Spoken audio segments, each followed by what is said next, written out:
Here's a fun fact about the Takagi-san OPs. They each strive to accomplish something different. OP1 was seemingly all about setting the tone and expectations for the more mundane events of the story. Takagi teases Nishikata and she always wins. OP2 was seemingly more interested in highlighting the ways the dynamic was going to change over the course of the second season, namely that the gap between them would narrow down until becoming non-existent, getting to 0 centimeters, if you will. Finally, OP3 seemingly has an obsession with time, referencing the past, present, and if my pet theory is to be believed, the future of our couple. We begin with the past of our characters, from before we even officially met them, as the very first shot portrays a young Nishikata running past a young Takagi, filtered through their OP2 colours of pink and green respectively, which is a really nice touch. This moment in time, as well as the apple that separates them, is a clear nod to manga chapter 124, High Score, which doesn't actually get an anime adaptation beyond the references in this OP. Instead of foreshadowing upcoming events for the third season, the high score references are here to evoke something else that I will explain later. We then get some nostalgia that is more grounded in events that we viewers are familiar with, as the couple walks past a bookstore, the very same bookstore from Season 1 Episode 5. Just look at how much nicer it looks with the Season 3 animation. Mwah! The brief glimpse inside the bookstore serves a few purposes. Firstly, it contains our very first side character cameo, Mano and Nakai. While most of the stories between these two revolve around how unintentionally inconsiderate Nakai can be, this is seemingly a moment where Mano has him alone and he is willingly giving her his full attention.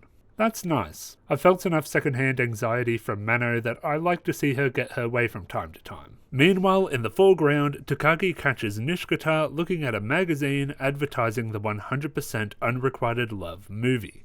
Not only does this foreshadow the events of episode 7, but it also gives a sample of the duo's dynamic, namely that Takagi can read Nishikata like a book, and that this never ceases to shock and fluster him. Following this, we visit Ye Olde Candy Store, which most of you will remember most explicitly from Season 2, Episode 6. In fact, this brief segment calls back to Date in a rather clever way. If you recall, Nishikata's primary conflict in Date was that Takeo and Kimura walked in on them and clearly got the wrong idea, or the right idea depending on who you ask. This created a lot of anxiety for Nishikata at the time, but now it's no big deal. Likely after admitting by omission to Kimura that he was looking for Takagi at the summer festival, Nishikata doesn't have much need to hide his close bond with her anymore, and that is presented in how casually he is able to approach his friends. It is worth noting here that there is still anxiety around his perceived bond with Takagi, as evidenced by left at school. But this segment clearly tells us that it is not as severe as it once was. We also get another allusion to High Score by Takagi finding the game, which is an actual event in the source material, but once again serves little purpose here beyond taking Nishikata's implied growth in this scene and entwining it with the same ideas I alluded to before, but am still not ready to explain. We transition to the pair spending some time together.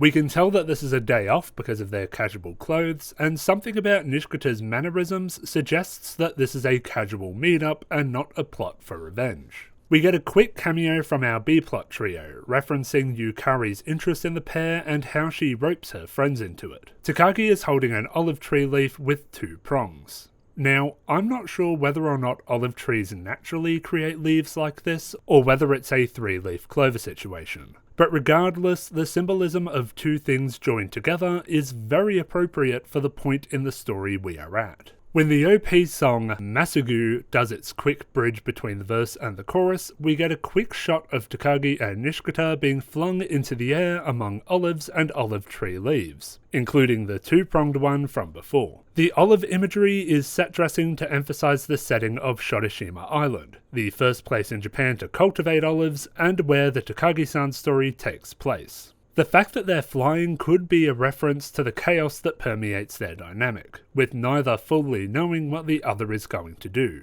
Of course, Takagi is usually a lot savvier to the chaos, which is why she seems to be having a better time than Nishikata. There's one other detail about this bridge, something I didn't notice until I watched the OP for the sake of analysis. Takagi and Nishikata are wearing the same clothes as they were in the previous segment, and in fact, for the rest of the OP.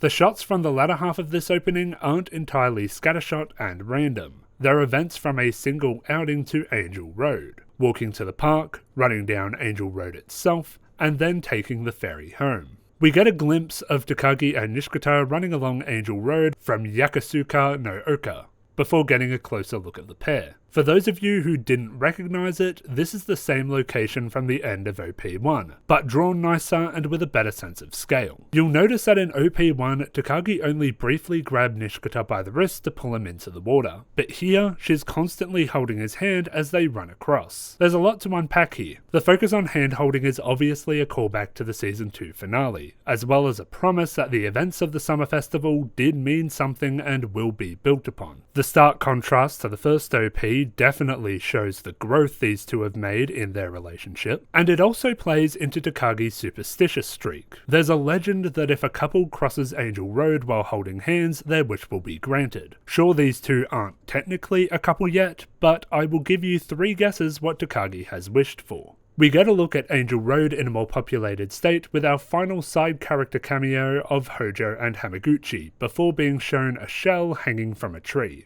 Thanks to Reddit user Fex, we know that this loosely translates to, from now on, let's be together forever. This is accompanied by an Ayagasa or lover's umbrella covering Takagi and Nishikata's initials. This is a real tradition for Angel Road. Couples write a wish onto a shell or wooden plaque and hang it from a tree. You'll notice that there have been a lot of allusions to these two being a couple. Seeing the bookstore from the Season 1 story where Takagi professed her love, revisiting the location where Nishikata and Takagi were caught having a date, and now doing couple-like things during a casual outing. I do believe there is a reason for this that matches up nicely with what the high school references are trying to accomplish, and I swear I'm about to talk about it, just give me one more paragraph. In yet another odd parallel to OP1, we cut to a ferry where Takagi loses her hat. Although instead of it being gone, Nishikata instinctively chases after it. While this could be a loose reference to more extreme moments where his instincts have kicked in, it's more likely a general reference to his care for Takagi,